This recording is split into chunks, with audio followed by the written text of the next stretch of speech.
Former CIA Director David Petraeus understands those challenges well. He's a retired general who led the U.S. surge in Iraq in 2007 and later became commander of U.S. and NATO forces in Afghanistan in 2010.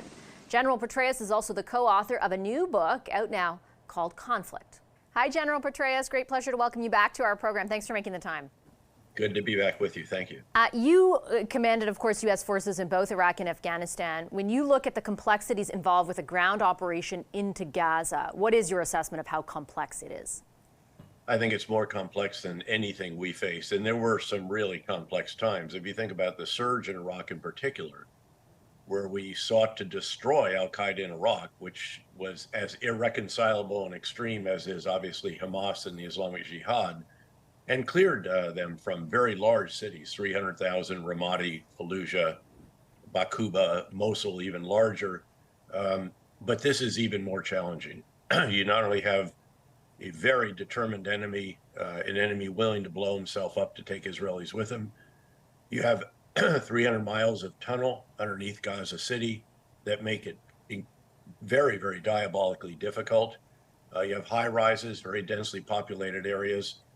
But that begs certain additional big ideas being laid out, one of which should be, of course, what is the post-conflict phase? We learned the hard way. When I was a two-star general at the beginning in the invasion of Iraq, we got to Baghdad, took it, toppled the regime, and the plans for the post-conflict phase turned out to be inadequate. And then we compounded the challenges by taking very bad big ideas, implementing just firing the military of Iraq without telling them how they could provide for their families, and then de-Baathification without an agreed reconciliation process, which took out the tens of thousands of bureaucrats at the lowest level of the Ba'ath Party that we actually needed to run the country. Mm-hmm. So I think Israel has to lay out the vision for the post-conflict phase that should be a vision for the Palestinian people, that life will be better for you after Hamas, as we sought to do, again, during the surge,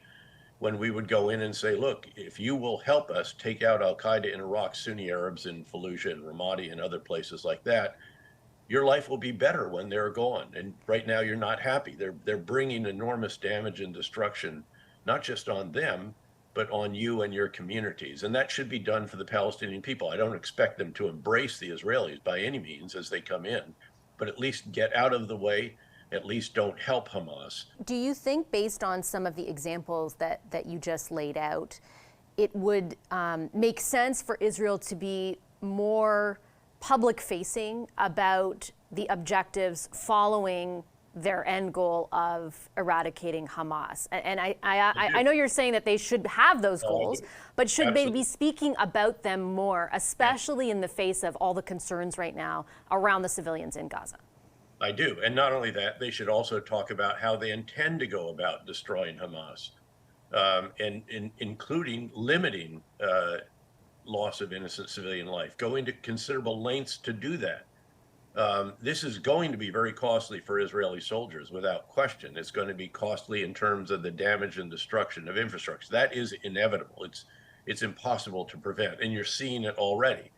But they have to explicitly adhere to their concept, if you will, their interpretation for their forces of the Geneva Convention and Laws of Land Warfare. Is called purity of arms. It's very similar to what we practice. And there should be, again, an explicit recognition of the importance of that, even as they carry out this very, very challenging task of destroying a determined, skillful enemy who knows this area very, very well and has been preparing for this for at least months, if not years. And if it is as horribly creative as was the attack that led to these unspeakable barbaric murders of over 1,400 innocent Israeli civilians, it's going to be very tough. By the way, we should keep in mind the perspective here. For a country of 9.3 million people, 1,400 civilians, if you put that in American terms per capita, that would be over 50,000 lives lost, killed, murdered barbarically, in contrast to the 9/11 attacks, which killed not quite 3,000, and the 212 hostages, that's over 7,000 in again, America per capita terms. So we need to keep in perspective here how horrific this has been for a small country. And just finally, General Petraeus, I wondered, based on what has unfolded so far regionally, what your assessment is at this point of the risk of this war expanding to additional fronts, in particular, for example, involving Hezbollah in Lebanon. There's no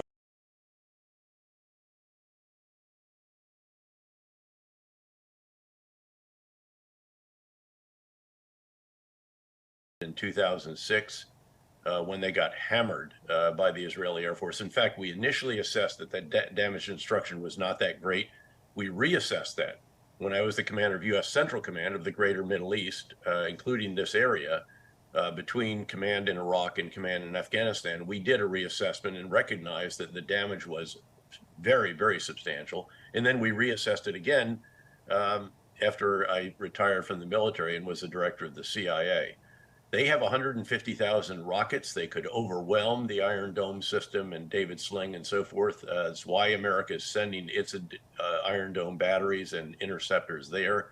But they'll pay an extraordinary price for that. It would be an act really of suicide if they do that, albeit they'll do a lot of destruction to Israel in the process. Okay, General Petraeus, I have to leave it there. I appreciate your time and your analysis today very much. Thank you.